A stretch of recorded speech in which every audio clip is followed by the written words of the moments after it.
This is a sandwich. It is half eaten. It is salami. It is lying in a strip of woodland beside a Belgian motorway. And it is the reason we know who committed the largest diamond robbery in history. Antwerp, February 2003. Most of the world's rough diamonds pass through a handful of streets in this city, not a country, not a district, a handful of streets about the size of a supermarket car park. And the trade that happens there runs, to a startling degree, on trust. Stones move between dealers in small folded paper packets. They get carried across the street in a coat pocket. Deals close on a handshake and a word, and the paperwork catches up later, if at all. It works because everybody in those streets knows everybody, and because the cost of being the one person who cheated is that you never work again. The building at the centre of this story was the Antwerp Diamond Centre. Traders rented private boxes there and kept their stock in them, 2 floors underground. And on the morning of Monday the 17th of February, somebody opened that vault and found most of it gone. More than 100 boxes had been emptied, roughly half of everything in the room, diamonds, mostly loose, which is the worst possible thing to lose because a loose stone has no serial number, no paperwork, and no distinguishing feature you could describe to a police officer. It looks exactly like every other loose stone on Earth. That is the entire point of it. Gold, jewelry, cash. The figure that went out to the press was more than $100 million. Guinness still lists it as the largest diamond heist ever recorded. Although here is the first genuinely strange thing about this case. Nobody actually agrees on the number. To work out what was taken, you largely have to go on what the owners said was in their boxes, and with loose, unregistered stones, there is no independent record anywhere to check that against, which is why published figures for this robbery vary so wildly depending entirely on who you ask. So hold that 100 million loosely. We are going to come back to it, because the man who took it gives a very different figure. Now, the vault. The lock on that door had, by the usual count, about 100 million possible combinations. If you tried a new one every 10 seconds without stopping to eat or sleep, you would still be standing there 30 years later. But the door was only the first problem. Behind it, the room itself was watching. There was a heat detector, so the room knew if anything warm came into it. There was a seismic sensor, so the room knew if anything shook it. There was Doppler radar, so the room knew if anything moved across it. There was a magnetic sensor on the door itself, so the room knew the instant that door was parted from its frame. And there was a light detector. The vault was meant to be permanently, absolutely dark. If a light ever came on in there, that on its own was the alarm. Add the cameras, the private security firm, and a police presence on streets that exist mainly to be guarded, and the number that has stuck in every retelling since is 10 layers of security. That figure comes from a magazine piece written 6 years afterwards rather than from any police report, so treat it as shorthand rather than gospel. The point it is making is fair enough. Every one of them was beaten. Not a single alarm reached a single person. The people who arrived on Monday morning did not walk in on a break-in. There was nothing to walk in on. They walked in on an absence. And remember what that street runs on. Trust, a whole trade built on the idea that everybody there is known and that the people around you are exactly who they appear to be. The robbery did not just take the stones. It took the assumption underneath the stones, which in a business run on handshakes is arguably the more expensive loss. Here is what makes this different from almost every robbery you have heard about. 2.5 years earlier, a man called Leonardo Notarbartolo had rented an office in that building. Not a front he visited twice with a clipboard, a real office that he really went to, in the actual building, for years. As far as anybody there was concerned, he was a diamond dealer, and a fairly unremarkable one. He was a tenant. He rented a box in the vault like everybody else. He said good morning to the security staff. He learned their shifts and their habits and which of them was thorough. He learned the rhythm of the building the way you learn the rhythm of anywhere you genuinely work, which is to say, slowly and without trying. Because for 2.5 years he genuinely worked there. The building was never broken into. He had been handed the door, politely, and asked to sign for it. He did not do it alone. Investigators came to know the group by a nickname, the School of Turin. There was a man they called Speedy. There was a very large man they called the Monster. There was an electronics man they called the Genius. And there was a fifth. They called him the King of Keys, and that nickname is very close to the sum total of what anybody has ever established about him. He was never identified, never arrested, never charged. He is a nickname and a gap in a file. What we can say is that somebody on that job understood locks at a level that is genuinely rare, and that this person was careful enough to leave nothing behind at all.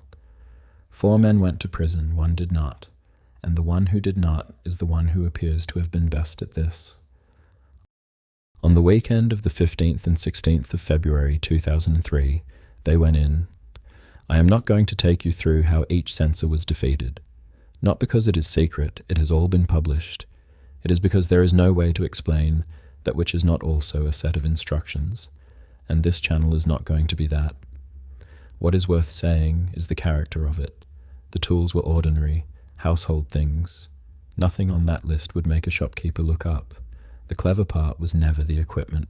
It was knowing precisely which sensor sat where, precisely what each one actually measured, and precisely how that building behaved when it was empty. And that is what 2.5 years of being a good tenant buys you. They were inside the vault for hours, box after box in the dark, with the entire security apparatus of the world's diamond capital sitting silently around them, recording nothing whatsoever. Then they carried the bags up the stairs and walked out into a Sunday night. At that moment, they had won, completely. Think about what the police actually had on Monday morning. No forced entry worth the name, no alarm log because no alarm had gone off, no witnesses, no useful footage, an empty room and a queue of extremely unhappy people who could not fully describe what they had lost. There was no thread to pull on. The job was clean. By rights, this should be an unsolved case, and for a few days it was. And then we get to the bins. Somewhere between the vault and safety, the crew had to dispose of everything that could connect them to that building. Wrappers, envelopes, gloves, packaging, food. The professional answer to that problem is fire. You burn it. There is no version of this story where burning it does not work perfectly. Instead, the bags went out of a vehicle and onto a verge in a strip of woodland beside the E19 between Antwerp and Brussels. And that strip of woodland belonged to a man named August Van Camp. Van Camp was, by every account of this, comprehensively fed up with people dumping their rubbish on his land. So when he found a fresh pile of it, he did what he had presumably done a dozen times before. He went and had a proper look through it. Inside were envelopes from the Antwerp Diamond Centre. Not similar to it, not near it, from it. He called the police. And the police, going through that pile item by item, found the sandwich, half-eaten, salami. Somebody at some point during the most patiently planned robbery of the century had got hungry, taken a few bites, and thrown the rest away with everything else. There was DNA on it. It was Leonardo Notarbartolo's. He was arrested on the 21st of February, 5 days. That is the entire distance between the greatest diamond robbery ever recorded and the arrest of the man who organized it. He was convicted in 2005 and sentenced to 10 years. Speedy, the Monster, and the Genius were each given 5. The King of Keys was given nothing, because to sentence somebody, you first have to know who they are. Years later, from prison, Notarbartolo gave an interview that muddied all of this considerably. His version was that a diamond dealer had hired them, that the job was arranged from the inside, and that the real haul was nowhere near $100 million, but closer to 18 million euros, which would put the figure everybody has been repeating for 20 years out by a factor of 5. It is a very good story. It is also, according to people who have gone through it properly, not a very believable one. The most awkward problem with it is simple. Insurance fraud requires insurance. That vault had been refused cover, specifically because of the security weaknesses the robbery went on to exploit. So his account is his account, and it is worth exactly that. None of it has ever been shown to be true, and he has an obvious reason to want the number smaller than it was. Most of the diamonds have never been found, not recovered, not traced, not returned. Loose stones, remember, with no papers and no marks. They went out into the world, and the world simply absorbed them. Nota Bartolo was released in 2009, picked up again in 2013, and served the remainder out until 2017. The fifth man is presumably still alive somewhere, and is now the only person who knows the whole of it. Which brings us back to a wood beside a motorway. They beat the lock. They beat the heat detector, the seismic sensor, the radar, the magnetic sensor, and the light sensor. They beat a building full of cameras on the most closely watched streets on Earth, and they did all of it without tripping one single alarm. And then somebody put a half-eaten sandwich in a bin bag, and dropped that bin bag in a wood belonging to a man who really deeply hated people dropping bin bags in his wood. And this is the shape of almost every one of these stories, once you have looked at enough of them. The hard part gets all the attention, and the hard part usually goes fine. It is the boring part afterwards that does the damage. The drive home, the storage, the rubbish. The bit nobody spent 2 years rehearsing because it did not feel like part of the job. The plan covered 2.5 years. It covered 5 men. It covered every sensor in the building. It did not cover the bins. If you want more of these, there are a great many more of these. Subscribe, and I will keep finding them.